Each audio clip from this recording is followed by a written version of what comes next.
Hello everyone, welcome you all. आज हम इस वीडियो में बात करने वाले हैं शेप्स ऑफ एटॉमिक ऑर्बिटल की। इस वीडियो के अंदर हम देखेंगे कि एटॉमिक ऑर्बिटल की शेप किस तरीके से होती है। लेकिन उससे पहले हम एक बार ओवरव्यू ले लेते हैं कि एटॉमिक ऑर्बिटल्स क्या होते हैं। जैसा कि आपको पता है, एक एटम होता है। एक एटम के अंदर आपको न्यूक्लियस देखने को मिलता है। एटम के अंदर आपको न्यूक्लियस देखने को मिलता है और इस न्यूक्लियस के चारों तरफ जो 3D स्पेस पाया जाता है, उसके अंदर क्या होता है, कुछ जगह ऐसी होती है जहां पर इलेक्ट्रॉन फाइंडिंग की प्रोबेबिलिटी मैक्सिमम, जो इलेक्ट्रॉन फाइंडिंग की या फिर जो इलेक्ट्रॉन मिलने की संभावना है वो सबसे ज्यादा होती है। और इसी तरीके के जो जगह है उन्हें हम बोलते हैं एटॉमिक ऑर्बिटल। तो एटॉमिक ऑर्बिटल क्या हो जाते हैं कि एटम के अंदर जो न्यूक्लियस होता है उसके चारों तरफ जहां पर भी इलेक्ट्रॉन फाइंडिंग की प्रोबेबिलिटी मैक्सिमम होगी उसे हम बोलते हैं एटॉमिक ऑर्बिटल। लेकिन कुछ जगह ऐसी भी होती है जहां पर इलेक्ट्रॉन फाइंडिंग की प्रोबेबिलिटी है वो मिनिमम होती है या फिर हम बोल सकते हैं कि जीरो होती है। तो इस तरीके की जो जगह होती है उसे हम बोलते हैं नोडल प्लेन।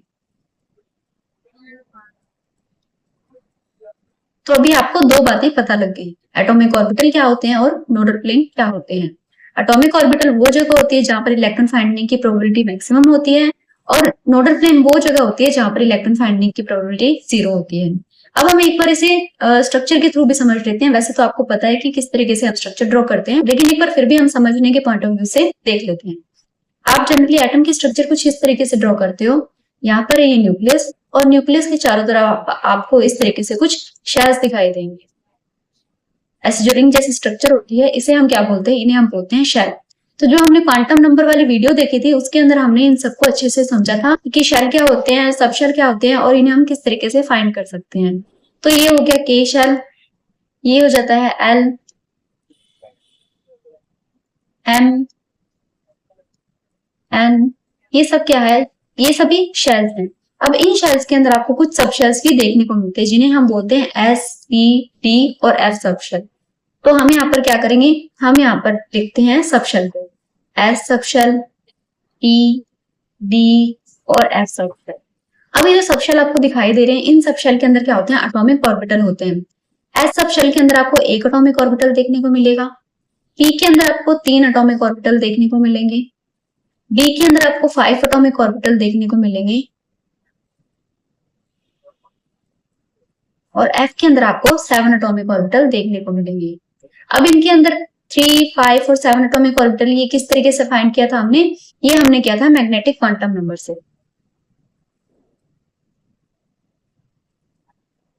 तो ये हो गया हमारे ऑर्बिटल। तो आज हम इन्हीं ऑर्बिटल की शेप के बारे में डिस्कस करेंगे कि ये जो ऑर्बिटल है ये किस तरीके की शेप रखते हैं। तो चलिए शुरुआत करते हैं सबसे पहले एस ऑर्बिटल से। ये हमारा एस ऑर्बिटल और यहाँ पर आपको एस ऑर्बिटल की जो शेप है या जो डायग्राम है वो आपको आप स्क्रीन पर दिखाई दे रहा है। अब यहाँ पर आप देख पा रहे होंगे कि ये जो एस ऑर्बिटल है वो अलग अलग एस ऑर्बिटल है, जैसे कि 1s, 2s, 3s। फिर हम 2s ऑर्बिटल को 2D के अंदर इमेजिन करेंगे तो हमें ये स्ट्रक्चर ध्यान में रखनी होगी कि इस तरीके से जो एस ऑर्बिटल है वो 2D के अंदर दिखाई दे रहे हैं। लेकिन अगर हमें इस एस ऑर्बिटल को 3D के अंदर इमेजिन करना होगा तो हमें इस तरीके से इमेजिन करेंगे, जो कि एक स्फेरिकल शेप है। तो आप इस डायग्राम को देखकर ये बता सकते हो कि जो एस ऑर्बिटल होता है वो क्या होता है, स्फेरिकल शेप होता है। इसके बाद ये जो डॉटेड एरिया आपको दिखाई दे रहा है ये क्या है, ये यहाँ पर क्या होता है, जो इलेक्ट्रॉन फाइंडिंग की प्रोबेबिलिटी है वो मैक्सिमम होती है। और यहाँ पर आपको एक व्हाइट एरिया भी दिखाई दे रहा है, ये वो वाला एरिया है जहां पर इलेक्ट्रॉन फाइंडिंग की प्रोबेबिलिटी मिनिमम है या फिर हम बोल सकते हैं जीरो है। तो ऐसी जगह को हम क्या बोलेंगे, नोड बोलेंगे। अब आप यहाँ पर देख पा रहे हो जो 1s ऑर्बिटल है उसके अंदर आपको कोई भी नोड नहीं दिखाई दे रही, लेकिन जैसे हम 2s के अंदर गए आपको एक नोड दिखाई दे रही है। इसी तरीके से जब हम 3s के अंदर गए तो 3s के अंदर आपको 2 नोड दिखाई दे रही है। इस वीडियो के अंदर लास्ट में नोड के बारे में भी अच्छे से डिस्कस करेंगे। अभी हम सिर्फ एस ऑर्बिटल के ऊपर फोकस करते हैं। इसके बाद में आप देख पा रहे हो कि जो ये एस ऑर्बिटल है ये स्फेरिकल है। अगर हम इसको मतलब इस तरीके से एक्सिस के ऊपर ड्रॉ करें तो हम इसे किस तरीके से ड्रॉ कर सकते हैं, यहाँ पर हम बनाएंगे न्यूक्लियस और न्यूक्लियस के चारों तरफ इस तरीके से ये स्फेरिकल शेप का जो एस ऑर्बिटल होगा। अब इस डायग्राम को देखकर आप बता सकते हो कि यहाँ पर जो इलेक्ट्रॉन फाइंडिंग की प्रोबेबिलिटी है वो सभी डायरेक्शन के अंदर क्या है, इक्वल है। यानी कि आप यहाँ पर ये भी बोल सकते हो जो यहाँ पर इलेक्ट्रॉन डेंसिटी है वो सभी डायरेक्शन के अंदर क्या है, सेम है। तो इसी वजह से ये जो ऑर्बिटल होता है ये क्या होता है, नॉन डायरेक्शनल होता है। ये क्या होता है, ये नॉन डायरेक्शनल ऑर्बिटल होता है। फॉर्म डायरेक्शनल का मतलब है जो यहाँ पर इलेक्ट्रॉन डेंसिटी है वो सभी डायरेक्शन के अंदर इक्वल है। इसके बाद में आपको क्या ध्यान रखना है, आप अभी यहाँ पर ये ध्यान रखिए कि जो ये s ऑर्बिटल है इसके अंदर एक स्फेरिकल नोड पाई जाती है। इसी वीडियो के लास्ट के अंदर हम नोट्स के बारे में भी डिस्कस करेंगे। इसके बाद में हमारा जो नेक्स्ट पॉइंट है, आप इन डायग्राम को देखकर एक बात और नोटिस कर सकते हो, और वो क्या है कि यहाँ पर हमने देखा ये 1s का डायग्राम है, ये 2s का है और ये 3s का है। जैसे जैसे आप n की वैल्यू इंक्रीज कर रहे हो, यानी कि प्रिंसिपल क्वांटम नंबर की वैल्यू इंक्रीज कर रहे हो, वैसे वैसे जो ये एटॉमिक ऑर्बिटल है उसका साइज भी इंक्रीज हो रहा है, और साइज इंक्रीज होगा तो वो एनर्जी है वो भी इंक्रीज होती है। और एनर्जी इंक्रीज होने के साथ साथ आप यहाँ पर ये भी देख पा रहे हो कि यहाँ पर ये जो नंबर ऑफ नोड्स हैं वो भी इंक्रीज हो रहे हैं। तो हम अगर इस बात को एक ही लाइन में लिखें तो हम क्या लिख सकते हैं, द प्रिंसिपल क्वांटम नंबर जिसे हम n से डिनोट करते हैं वो डायरेक्टली प्रोपोर्शनल होगा साइज के, इस पर्टिकुलर s ऑर्बिटल के साइज के और इसकी एनर्जी के, और साथ में से इसको हम क्या बोल सकते हैं, यहाँ पर ये जो नोड है वो भी डायरेक्टली प्रोपोर्शनल होगी। तो इस तरीके से हम इसे एक लाइन के अंदर कंक्लूड कर सकते हैं। तो ये बात होगी हमारे s ऑर्बिटल की। अब हम बात करते हैं हमारे नेक्स्ट p ऑर्बिटल के बारे में। तो यहाँ पर ये जो आपको p ऑर्बिटल दिख रहा है, ये जो p ऑर्बिटल है यहाँ पर क्या होता है, हम इसको कुछ इस तरीके से ड्रॉ करते हैं। हमने यहाँ पे ये जो p ऑर्बिटल है ये हमने कुछ इस तरीके से ड्रॉ करा है, ये हमारे x एक्सिस और ये y एक्सिस। यहाँ पर ये जो p ऑर्बिटल है इसका न्यूक्लियस होगा, और न्यूक्लियस की दोनों तरफ आपको दो लोब्स दिखाई देंगे जहां पर इलेक्ट्रॉन फाइंडिंग की जो प्रोबेबिलिटी है वो मैक्सिमम होगी। तो हम इसे कुछ इस तरीके से ड्रॉ करते हैं, और इन्हें हम क्या बोलते हैं, इन्हें हम बोलते हैं लोब्स, जहां पर इलेक्ट्रॉन के मिलने की जो संभावना होगी वो ज्यादा होगी। इसके बाद में आप यहाँ पर देख पा रहे हो कि ये जो लोब्स है वो इस न्यूक्लियस के अपोजिट साइड के अंदर प्रेजेंट है। और जब आप इस शेप को देखोगे तो आपको ये शेप कैसी दिखाई दे रही है, ये आपको दिखाई दे रही है डम्बल शेप की, डम्बल शेप। तो आपको यहाँ पर जो p ऑर्बिटल है वो सभी क्या है, ऐसे डम्बल शेप की दिखाई दे रहे हैं। तो इस तरीके से आप बोल सकते हैं कि जो p ऑर्बिटल होता है उसकी शेप कैसी होती है, उसकी शेप होती है डम्बल शेप।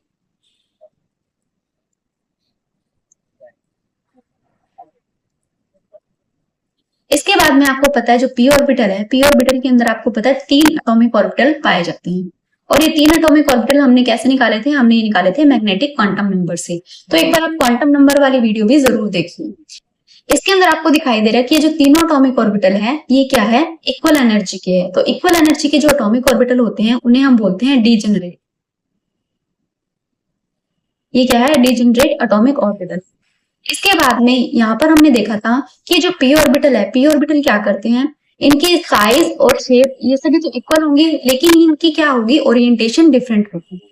मतलब जो p ऑर्बिटल है वो आपको इन डायग्राम के अंदर देख पा रहे हो कि साइज, शेप और एनर्जी ये तीनों चीजें सेम है, लेकिन डिफरेंस किसके अंदर है, डिफरेंस है इनके ओरिएंटेशन के अंदर। ओरिएंटेशन का मतलब है कि जो ये p ऑर्बिटल है, p ऑर्बिटल डिफरेंट एक्सिस के ऊपर प्रेजेंट होंगे, और इसी वजह से हमने इसको नाम दिया है px, py और pz। अब ये जो p एक्सिस है अगर हम इसे ड्रॉ करेंगे तो किस तरीके से करेंगे, जैसे मान लीजिए ये हमारी x एक्सिस होगी और ये y एक्सिस होगी। अगर हमें px को ड्रॉ करना है तो हम यहाँ पर इस तरीके से डम्बल शेप ड्रॉ करेंगे। अगर हमें py को ड्रॉ करना है तो हम क्या करेंगे, ये x एक्सिस और ये y एक्सिस, तो यहाँ पर हमें इसे इस तरीके से ड्रॉ करेंगे। और अगर हमें pz को ड्रॉ करना है तो हम क्या करेंगे, ये हमारी x एक्सिस होगी, ये y होगी, और यहाँ पर ये बीच के अंदर होगी z एक्सिस। तो हम इसे कुछ इस तरीके से ड्रॉ करेंगे। तो ये बात होगी हमारी p ऑर्बिटल के बारे में। हमने p ऑर्बिटल के बारे में क्या क्या देखा, हमने देखा कि ये जो p ऑर्बिटल होता है वो डम्बल शेप का होता है, और अब इस डम्बल शेप को हम अगर एक्सिस पर ड्रॉ करेंगे तो हमें कुछ इस तरीके की शेप दिखाई देगी, जिसके अंदर क्या होता है, सेंटर के अंदर न्यूक्लियस होता है, और इसके दोनों तरफ क्या होते हैं, ऑपोजिट साइड क्या होते हैं, दो लोब्स पाए जाते हैं जहां पर इलेक्ट्रॉन फाइंडिंग की प्रोबेबिलिटी मैक्सिमम होती है। और हमने देखा कि जो p ऑर्बिटल है इसका साइज, शेप और एनर्जी सेम होती है, लेकिन डिफरेंस कहां पर आता है, इसकी ओरिएंटेशन के अंदर आता है। अब आपको पता है जो p सब शेल है उसके अंदर जो तीनों ऑर्बिटल होते हैं वो इक्वल एनर्जी के होते हैं, और जब एटॉमिक ऑर्बिटल इक्वल एनर्जी के होते हैं तो हम उन्हें बोलते हैं डीजेनरेट ऑर्बिटल। तो ये बात होगी हमारे p ऑर्बिटल की। अब हम बात करते हैं हमारे नेक्स्ट d ऑर्बिटल के बारे में।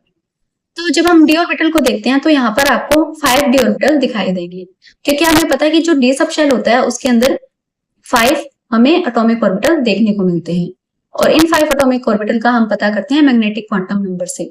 तो यहाँ पर हम लिखेंगे -2, -1, 0, +1 और +2। तो यहाँ पर जब डी ऑर्बिटल की शेप को देखते हैं तो आपको क्या दिखाई देता है, ये हमें डबल डंबल शेप की दिखाई देते हैं। डबल डंबल बोल दीजिए या फिर हम इसे क्लोवर लीफ शेप भी बोल सकते हैं, एक्सेप्ट डीजेड स्क्वायर की, क्योंकि ये जो डीजेड स्क्वायर होता है इसकी शेप कैसी होती है, डोनट या फिर पीनट शेप हम बोल सकते हैं। अब यहाँ पर आप देखोगे कि हम जो डी ऑर्बिटल है उसको दो पार्ट के अंदर डिवाइड कर सकते हैं। जो डी ऑर्बिटल है एक तो हम बोलेंगे यहाँ पर क्या है, एक्सियल, और दूसरे क्या है, नॉन एक्सियल। नॉन एक्सियल के अंदर आप बात करोगे तो इसके अंदर इंक्लूड होंगे d x y, d y z और डी एक्स जेड। वहीं एक्सियल के अंदर इंक्लूड होंगे d x square y square और d z square. D x square y square की जब शेप बनाएंगे तो हम कुछ इस तरीके से ड्रॉ करते हैं। किसके जो लॉब्स होंगे वो क्या होंगे, वो एक्सेस पर प्रेजेंट होंगे, इसलिए हमने इसे क्या बोला है, एक्सियल बोला है। इसी तरीके से जब आप डी जेड स्क्वायर का डायग्राम बनाओगे तो आपको कुछ इस तरीके से ड्रॉ करना पड़ेगा। हम इसे इस तरीके से ड्रॉ करेंगे। तो यहाँ पर भी आप देख सकते हैं कि ये जो लॉब है ये कहां पर है, ये एक्सिस पर प्रेजेंट है, इसलिए हम इन्हें क्या बोलते हैं, एक्सियल ऑर्बिटल बोलते हैं। इसके बाद में जो हमारे तीन ऑर्बिटल है जिसे हम बोलते हैं नॉन एक्सियल, तो यहाँ पर आपको जब लॉब देखोगे तो यहाँ पर आपको तीनों के अंदर इस तरीके से ही लॉब दिखाई देंगे। तो ये लॉब कहाँ प्रेजेंट है, ये लॉब एक्सिस के अंदर ना प्रेजेंट होके ये प्लेन के ऊपर प्रेजेंट है, इसलिए हम इनको क्या बोलते हैं, नॉन एक्सियल बोलते हैं। तो ये थे हमारे डी ऑर्बिटल के स्ट्रक्चर की इंफॉर्मेशन। नेक्स्ट हम बात करते हैं एफ ऑर्बिटल की। एफ ऑर्बिटल का ज्यादा कुछ पूछा नहीं जाता है, आप यहाँ पर सिर्फ इतना याद रखिए कि जो एफ सब शेल है उसके अंदर 7 ऑर्बिटल पाए जाते हैं, और इन जो 7 ऑर्बिटल की शेप होती है वो कैसी होती है, टेट्राहेड्रल होती है। अब ये 7 ऑर्बिटल कौन कौन से है ये यहाँ पर आपको इस डायग्राम के अंदर देखने को मिल रहे हैं। तो ये है उन सभी 7 ऑर्बिटल की शेप, तो यहाँ पर आप इनकी शेप देख सकते हैं। तो ये 7f ऑर्बिटल की शेप जो कि थोड़ी सी कॉम्प्लेक्स दिखाई दे रही है, तो आप सिर्फ यहाँ पर इतना याद रखिए कि जो एफ सबशेल होता है उसके अंदर 7 ऑर्बिटल होते हैं और इनकी शेप होती है टेट्राहेड्रल। तो इस तरीके से हमने देखा यहाँ पर डिफरेंट तरीके के एटॉमिक ऑर्बिटल की शेप। अब हम बात कर लेते हैं एक बार नोड की। अब हम डिस्कस करते हैं नोड के बारे में। नोड के लिए हम देखेंगे कि नोड्स क्या होते हैं, कितने टाइप के होते हैं और इन्हें आप किस तरीके से कैलकुलेट कर सकते हैं। तो सबसे पहले हम जानते हैं कि नोड्स क्या होते हैं। तो आपको पता है कि जो न्यूक्लियस होता है उसके चारों तरफ जो इलेक्ट्रॉन फाइंडिंग की प्रोबेबिलिटी जहां पर मैक्सिमम होती है उन्हें हम बोलते हैं एटॉमिक ऑर्बिटल। लेकिन वहीं कुछ जगह ऐसी होती है जहां पर इलेक्ट्रॉन फाइंडिंग की जो प्रोबेबिलिटी होती है वो 0 होती है, और इस का जो एरिया है उसे हम बोलते हैं नोड्स। तो यहाँ पर क्या होती है, इलेक्ट्रॉन फाइंडिंग की जो प्रोबेबिलिटी होती है वो 0 होती है। नेक्स्ट हम बात करते हैं नोड्स के टाइप के बारे में। तो यहाँ पर आपको जो नोड है वो 2 टाइप की देखने को मिलती है। ये जो नोड है इसके 2 टाइप होते हैं। सबसे पहला जो टाइप है उसे हम बोलते हैं स्फेरिकल नोड, और स्फेरिकल नोड को हम एक और नाम से जानते हैं जिसे हम बोलते हैं रेडियल नोड। और दूसरा जो टाइप है इसका वो है एंगुलर नोड, या फिर हम इसे ही बोलते हैं प्लानर, और इसका दूसरा नाम है नोडल प्लेन। तो इन सभी का मतलब एक ही है, तो इसे हम क्या बोलते हैं, एंगुलर, प्लानर और नोडल प्लेन बोल सकते हैं। को देखने को मिल रहे हैं स्फेरिकल और एंगुलर नोड। अब हम इनको 1 बाय 1 करके समझते हैं कि इन दोनों के अंदर क्या डिफरेंस है। तो देखिए, जब हमने एस ऑर्बिटल की शेप देखी थी तो हमने वहां पर कुछ इस तरीके से देखा था। ये बीच के अंदर आपको ये सेंटर के अंदर न्यूक्लियस दिखाई दे रहा है, और यहाँ पर जो आपको डॉटेड रीजन दिखाई दे रहा था ये वाला वो रीजन था जहां पर इलेक्ट्रॉन फाइंडिंग की जो प्रोबेबिलिटी है वो मैक्सिमम है। इसी के साथ में आपको यहाँ पर भी कुछ इस तरीके से डॉटेड एरिया दिखाई दे रहा था। ये हम बात करें पर्टिकुलरली 2s ऑर्बिटल की, तो यहाँ पर आपको कुछ इस तरीके से स्ट्रक्चर दिखाई दे रही थी। जब ये स्ट्रक्चर देखी थी तो आपको यहाँ पर ये जो व्हाइट कलर का एरिया है ये भी दिखाई दे रहा होगा, जहां पर क्या है, इलेक्ट्रॉन फाइंडिंग की जो प्रोबेबिलिटी है वो 0 होगी, और इसी को हम बोलते हैं नोड। अब क्योंकि हमारे जो नोड है ये स्फेरिकल है तो इसे हम बोलते हैं स्फेरिकल नोड, जो कि हमें एस ऑर्बिटल के अंदर देखने को मिलते हैं। उसे समझने के लिए हम एग्जांपल लेंगे पी ऑर्बिटल का। तो जब पी ऑर्बिटल को देखा था तो हमने उस पी ऑर्बिटल की कुछ इस तरीके से स्ट्रक्चर देखी थी। ये है एक्स एक्सिस, ये है वाई एक्सिस और ये है जेड एक्सिस। मान लीजिए हम यहाँ पर ड्रॉ कर रहे हैं पी वाई को, जो पी वाई ऑर्बिटल है उसे हम यहाँ पर ड्रॉ करें तो हमें उसकी स्ट्रक्चर कुछ इस तरीके से बनाएंगे। तो ये जो दोनों लोब है ये आपको वाई एक्सिस पर देखने को मिलेंगे, और ये लोब क्या इंडिकेट कर रहे हैं, ये बताते हैं कि यहाँ पर जो इलेक्ट्रॉन फाइंडिंग की प्रोबेबिलिटी है वो मैक्सिमम है। लेकिन इसी के साथ में आपको यहाँ पर कुछ एरिया ये वाला भी दिखाई दे रहा होगा जहां पर जो इलेक्ट्रॉन फाइंडिंग की प्रोबेबिलिटी है वो 0 है। तो इस तरीके का जो प्लेन है उसे हम बोलते हैं नोडल प्लेन। तो इसी नोड प्लेन को हम दूसरे नाम से क्या जानते हैं, एंगुलर नोड या फिर प्लानर नोड के भी नाम से जानते हैं। तो आई होप आपको इन दोनों डायग्राम से इजीली क्लियर हो गया होगा कि स्फेरिकल नोड कैसी होती है और एंगुलर नोड कैसे होती है। अब नेक्स्ट हम बात करते हैं इनकी कैलकुलेशन की, कि हम स्फेरिकल या और एंगुलर नोड को किस तरीके से कैलकुलेट कर सकते हैं। तो कैलकुलेट करने के लिए हमारे पास इनके अलग अलग फॉर्मूलाज होते हैं। जब हमें स्फेरिकल नोड को कैलकुलेट करना होगा तो हम जो फॉर्मूला यूज करेंगे वो होगा n minus L minus one. यहाँ पे जो n है वो है प्रिंसिपल क्वांटम नंबर, l है वो है एजिमुथल क्वांटम नंबर। तो ये सभी जो क्वांटम नंबर थे ये हमने क्वांटम नंबर वाली जो वीडियो थी उसके अंदर अच्छे से डिस्कस किए, तो आप एक बार वो वीडियो भी जरूर देखिए। अब हमने ये जो फॉर्मूला देखा है उसके अंदर n की वैल्यू पुट करेंगे, l की वैल्यू पुट करेंगे और उसके बाद में हमें पता लग जाएगा कि पर्टिकुलर ऑर्बिटल के अंदर कितने स्फेरिकल नोड प्रेजेंट है। इसी के साथ जब हमें एंगुलर नोड को कैलकुलेट करना होगा तो एंगुलर नोड को कैलकुलेट करने के लिए हम यहाँ पर जो फॉर्मूला यूज लेते हैं वो है सिंपल l। हम यहाँ पर एजिमुथल क्वांटम नंबर से बता सकते हैं कि पर्टिकुलर जो ऑर्बिटल है उसके अंदर कितनी एंगुलर नोड प्रेजेंट है। तो ये बात होगी स्फेरिकल नोड और एंगुलर नोड की। लेकिन जब हमें पता करना हो कि टोटल नंबर ऑफ नोड्स कितनी है, तो total number of nodes find करने के लिए हम क्या करेंगे, पता कैसे चलेगा टोटल नंबर ऑफ नोड्स। तो इसके लिए क्या करेंगे, जो स्फेरिकल नोड है और एंगुलर नोड को क्या कर देंगे, प्लस कर देंगे। अब अगर हम इनका फॉर्मूला लिखें तो हम यहाँ पर लिखेंगे n minus L minus one plus L. तो यहाँ पर माइनस एल से प्लस एल कैंसिल हो जाएगा और आपके पास जो फॉर्मूला बनेगा वो बनेगा n माइनस वन। तो जब आप फाइंड करनी हो तो टोटल नोड फाइंड करने का क्या फॉर्मूला हो जाएगा, वो हो जाएगा हमारे पास n माइनस वन। और यहाँ पर ये n क्या है, ये है प्रिंसिपल क्वांटम नंबर। तो इस तरीके से आप किसी भी नोड को फाइंड कर सकते हैं। तो ये डिस्कशन हो गया हमारा नोड को लेकर। अब हम नोड को लेकर पर्टिकुलरली बात करते हैं ऑर्बिटल्स की। आपको पता है s, p और d ऑर्बिटल्स होते हैं। तो आपको जो s ऑर्बिटल के अंदर देखने को मिलेगी वो सिर्फ स्फेरिकल नोड ही देखने को मिलेगी, जिसे हम रेडियल नोड भी बोलते हैं। लेकिन आपको p और d के अंदर स्फेरिकल नोड के साथ साथ में एंगुलर नोड भी देखने को मिलती है। अब एक एक्सेप्शन है। एक्सेप्शन क्या है, एक्सेप्शन है कि जो आपको dz स्क्वायर ऑर्बिटल दिखेगा आपको कोई भी नोडल प्लेन देखने को नहीं मिलता है, ये एक एक्सेप्शन है। तो इस तरीके से आप किसी भी ऑर्बिटल के अंदर नोड फाइंड कर सकते हैं। तो एक बार हम फिर से फॉर्मूला को रिवाइज कर लेते हैं। टोटल हमें निकालनी होगी तो हम क्या फॉर्मूला यूज करेंगे, टोटल निकालने के लिए हमारे पास फॉर्मूला है n माइनस वन।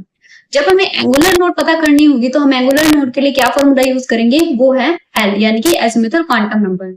जब हमें कि स्फेरिकल नोड किस तरीके से कैलकुलेट करेंगे, तो स्फेरिकल नोड कैलकुलेट करने के लिए हमारे पास जो फॉर्मूला है वो है n minus L minus one. इस डिफरेंट फॉर्मूला से नोड्स का पता कर सकते हैं। एग्जांपल के लिए मान लीजिए मेरे को पता करना होगा कि 3D के अंदर कितनी नोड्स है। तो 3D के अंदर आपको पता है यहाँ पर ये 3 क्या है, ये 3 है n की वैल्यू।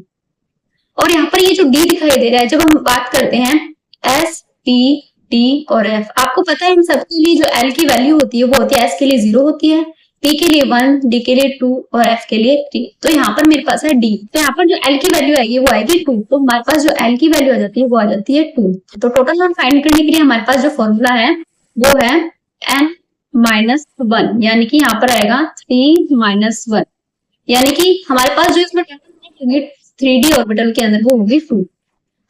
स्फेरिकल और एंगुलर नोड भी पता करनी हो तो हम क्या करेंगे, हम यहाँ पर सबसे पहले पता करते हैं एंगुलर नोड। एंगुलर नोड यहाँ पर कितनी होगी, तो आपको पता है जो l की वैल्यू होगी उतनी ही एंगुलर नोड देखने को मिलेगी। तो यहाँ पर जो l की वैल्यू है वो है 2, तो यहाँ पर जो एंगुलर नोड होगी वो होगी 2। अब हम कैलकुलेट करते हैं स्फेरिकल नोड को। स्फेरिकल नोड को कैलकुलेट करने के लिए हमारे पास जो फॉर्मूला है वो है n minus L minus one. तो यहाँ पे जो n की वैल्यू है वो है 3, तो यहाँ पर हम 3 रखेंगे, माइनस l की वैल्यू है यहाँ पर 2 और इसके बाद में है 1। तो इसे जब कैलकुलेट करेंगे तो आपके पास आंसर आएगा 0। तो पता चल गया कि जो स्फेरिकल नोड है वो इसके अंदर 0 है, एंगुलर नोड आपके पास 2 है। तो आपको पता है जो टोटल नोड होती है, टोटल नोड क्या होता है, एंगुलर नोड और स्फेरिकल नोड का सम होता है। आपको यहाँ पर से भी पता चल गया कि 2 प्लस 0 यानी कि आपको टोटल नोड कितनी होगी 2। तो यहाँ पर हमने जो फॉर्मूला डायरेक्टली लगाया था उससे भी हम टोटल नोड निकाल सकते हैं, या फिर हम इस तरीके से एंगुलर और स्फेरिकल नोड को प्लस करके भी टोटल नोड निकाल सकते हैं। तो ये थी हमारी आज की वीडियो। आई होप आपको ये वीडियो अच्छी लगी होगी। अगर वीडियो पसंद आए तो लाइक एंड सब्सक्राइब जरूर कीजिए। Thank you.